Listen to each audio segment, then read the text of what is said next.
This episode is brought to you by Brian and Nicola, this week's newest patrons. Hey guys, this week we're doing another price point episode, and we're going to see a boat that is my personal dream boat that we're finally going to see show up in one of these episodes. And we're going to find out if you can buy a Delos on the cheap. And we're going to look at some broken steering. This week on Everything You Need to Know, the $160,000 sailboat.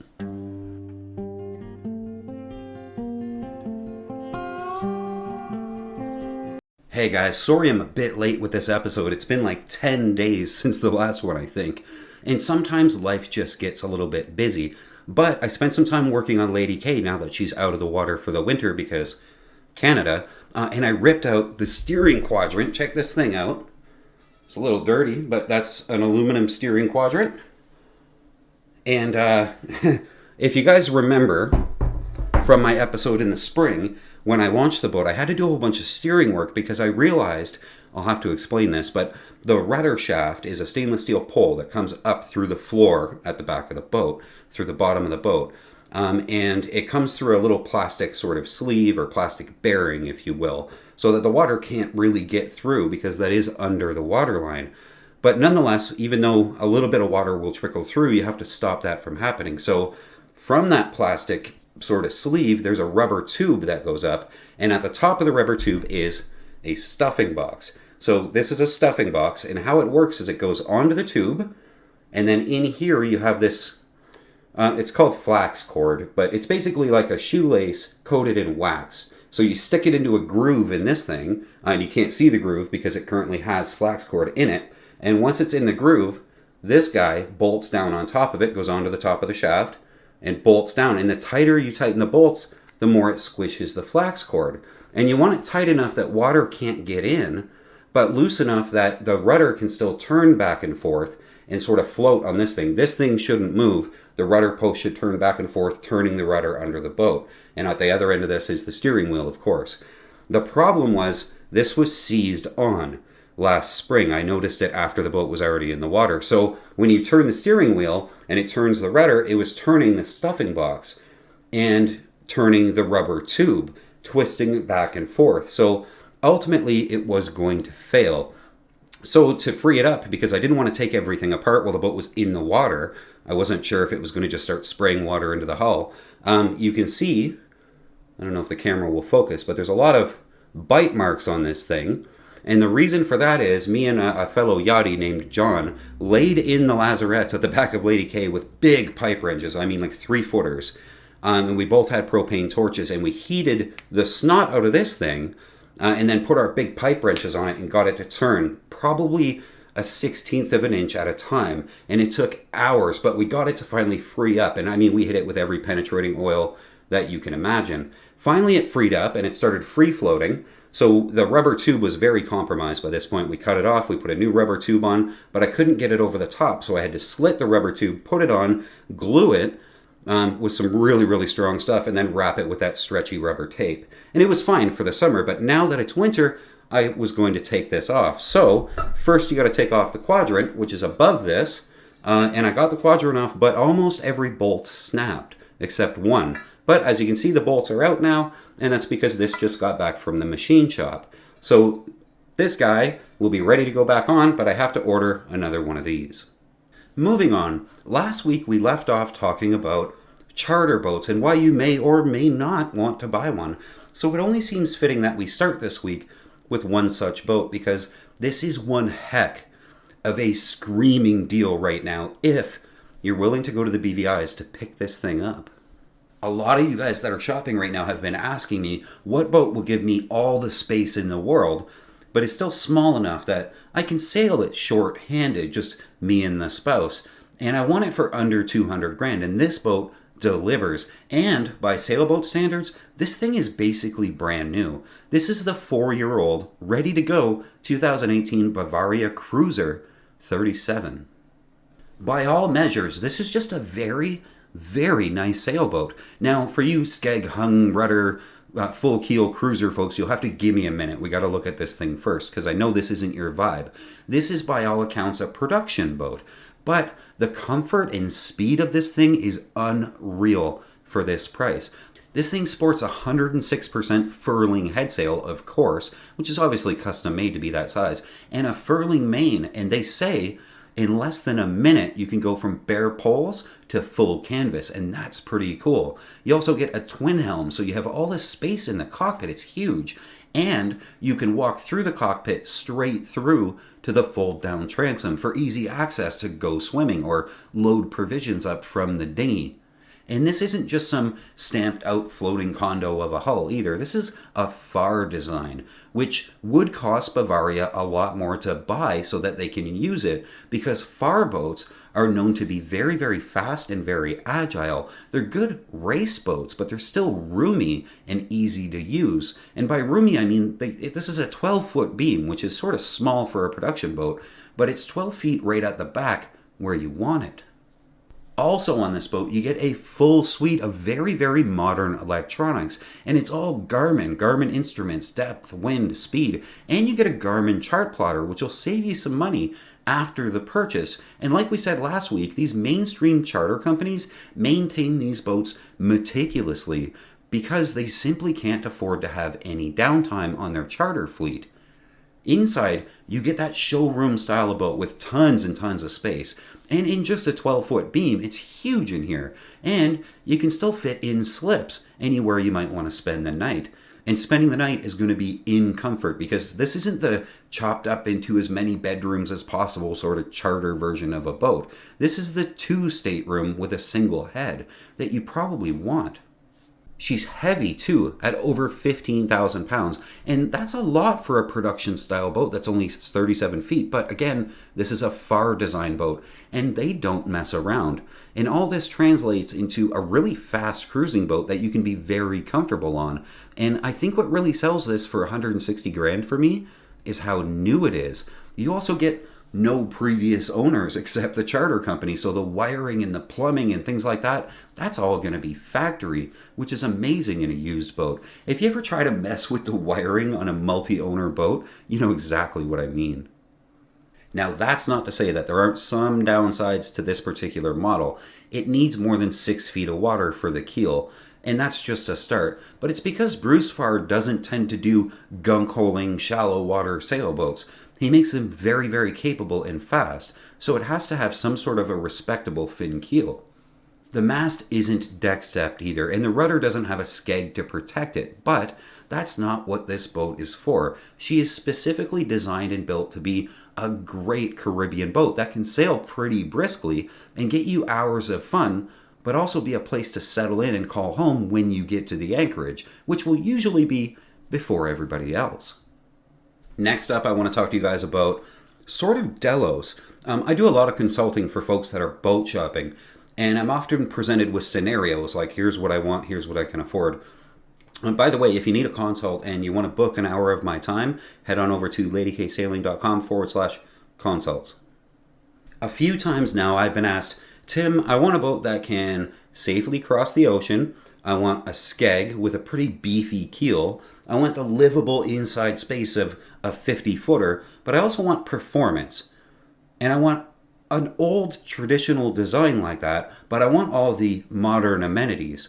And my brain is immediately thinking, that's Delos. It's a Super Maremu by Amel. And then they say, I want it all for less than 200 grand. Well, surprise, surprise, you can't have a Delos for less than 200 grand. But what you can have is Delos's baby sister. This is a 1994 Amel, but it's a Santorin, which at first you might look at it and think, hey, it's Delos. But it's actually not. This is a bit older and a bit smaller. And yes, you probably would be forgiven if you thought Amel just set the photocopier to 125% when they went from this to the Super Maremu.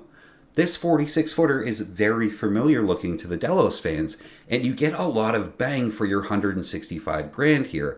But I warn you, the person taking the pictures and the camera don't do this boat justice. If you want one of these, go look on the internet and find better pictures. This, like Delos, is a skeg-hung rudder, which you want to protect the rudder when you're at sea, and a monster of a modified fin keel, weighing in very, very impressive for the size, 24,000 pounds. And this is the 2-cabin, 2-head layout, with huge space at both ends for your bedrooms.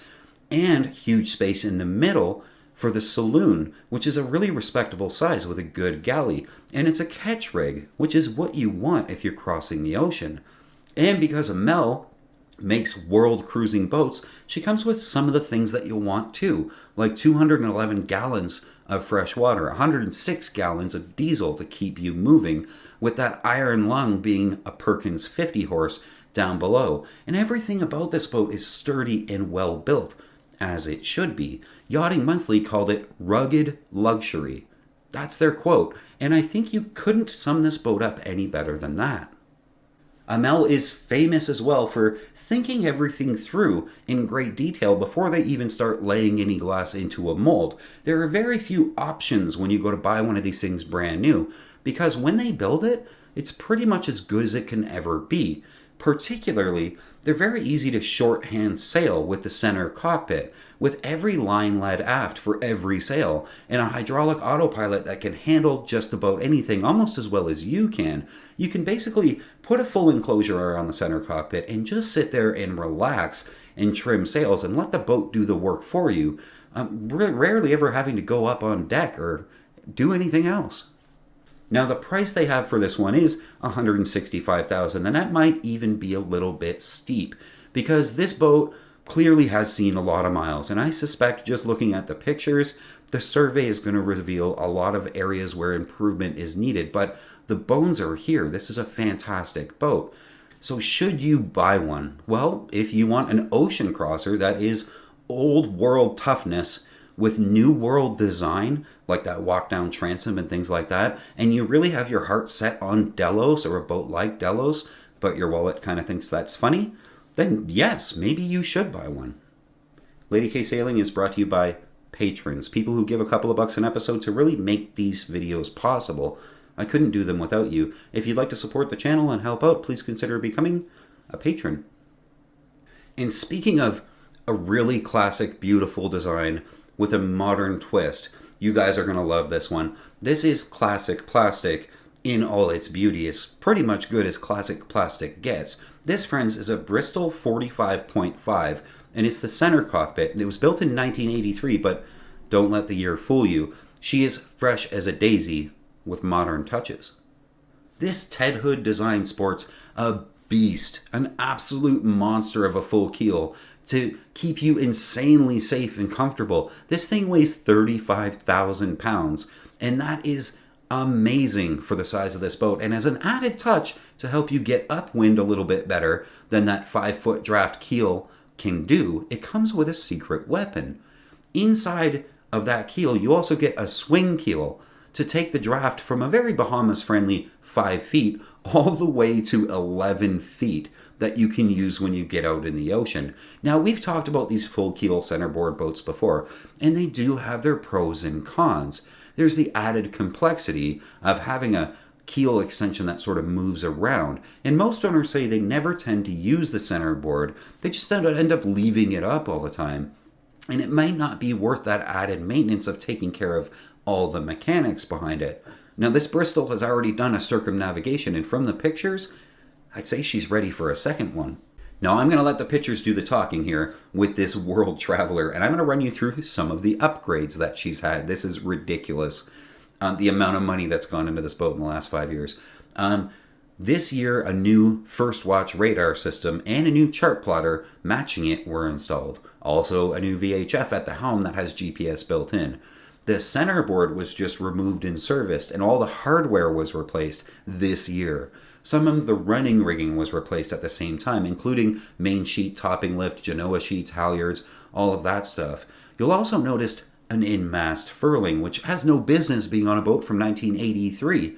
On that note, Renergy Solar with Victron MPPT, new refrigeration system, new doorway vents, new teak cockpit table, a 66-pound Mantis, which is definitely a good anchor for this boat, and 200 feet of chain leading to a windlass. Also, she comes with a 9-foot rib, that's the dinghy on the back, with a 6-horse on it. And in 2019, the diesel was repowered with a brand new Beta Marine 50. And all the lights are LED, flat screen TV, microwave, 16,000 BTU air conditioning, fresh bottom paint, and the cabin sole was even stripped and refinished. The money put into this boat in the last 5 years is incredible, and there's no way that you'll ever be able to tell that she's from the 80s when you're on this thing. It's already gone around the planet, and it doesn't show any signs of that. It even comes with a generator built into the engine bay, right behind the engine, to power everything while you're on your travels. The only problem with this boat is I really wish they would have taken some better pictures so that you can really get a feel for how amazing this model really is. For the $160,000 asking price here, I think you'd really have to go look at this actual boat. It is worth every penny that they're asking, and it looks like it's ready to take you anywhere you could ever want to go. Now, maybe I saved the best for last here. Maybe not. It depends on you. But you guys know that while I love a Catalina 42 Mark II for my personal boat, and a very obtainable boat to be the next Lady K, there is one boat that I hold in greater esteem, and you've heard me mention it, and I know what you're thinking. You're probably thinking right. And it's something we just haven't seen yet in these episodes because they're worth a lot of money. Until now. As it turns out, 160 grand is the first time that you get to see these come up for sale. And there's 3 of them right now, and I've looked at all 3 pretty extensively. I don't have 160 grand, but this is my dream boat. This is the Oceanis 45. And just to get some stats out of the way, this is a 45-footer that rocks a 15-foot beam and weighs just over 21,000 pounds. They started these in 2013, so none of them are all that old just yet, and they were aimed at being the super luxurious Caribbean charter boats with 50 gallons of fuel on board to feed the diesel and 151 gallons to feed the people. And people ate these things up. Not only do I think it's a very good looking boat, which we don't usually see from Beneteau, but this boat is absolutely huge. A lot of people ask me why this boat in particular, and there are a ton of reasons, but largely it not only checks all of my boxes on my pretty extensive list of boxes that need to be checked for my next boat, but it even surprises me every time I set foot on one of these things. I love the obvious things like the fold down transom and the twin helm with the space out back to have the whole anchorage come over for a sundowner. I love the huge saloon that you can not only cook in, but you can also have guests over for dinner, proper dinner, and never seem to run out of space. I also get my centerline berth up front that makes it a lot less like living on a boat and more like just living in my house. I mean, with this sort of bedroom, what am I really giving up moving from a house to a boat?